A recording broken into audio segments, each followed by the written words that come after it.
संदर्भातल्या असलेल्या आंदोलनामध्ये बोलत असताना काँग्रेसचा तीनपाट आणि झाकणझुल्या असलेला प्रदेश अध्यक्ष सकपाळ त्याच्या जिभेला हाड नाहीये. देशाचे पंतप्रधान आणि राज्याचे मुख्यमंत्र्यांबद्दल बोलत असताना त्याची जीभ जास्तच वळवळली. मुद्दा होता कांद्याचा आणि मी काहीतरी करतोय असं दाखवण्यासाठी हा तीनपाट हर्षवर्धन सकपाळ त्याची निवडून येण्याची लायकी नाही आहे.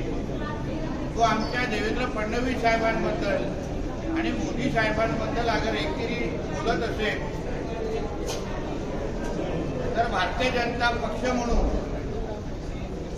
आणि देशावर प्रेम करणारा एक नागरिक म्हणून त्याला महाराष्ट्रामध्ये फिरून द्यायचं आहे का याचा विचार जरा आम्हाला आता करायला लागेल.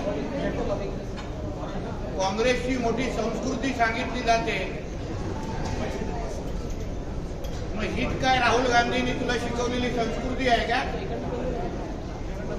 की देशाच्या पंतप्रधानांच्या एकेरी भाषा वापरतोस? स्वतःच्या जिल्ह्यामध्ये तुझी लायकी काय हे आम्हाला चांगलं माहिती आहे. कांद्याच्या नावाने अगर तू जास्त तुझी जीभ वळवळली तर ती जीभ हातात काढून देण्याची हिंमत ही भारतीय जनता पक्षाच्या कार्यकर्त्यांमध्ये निश्चितपणे आहे. ह्या बाबतीची नोंद आम्ही सगळ्यांनी घेतलेली आहे. असा हर्षवर्धन सकपाळनी फिरत असताना थोडा आजूबाजूला बघून काळजी घ्यावी.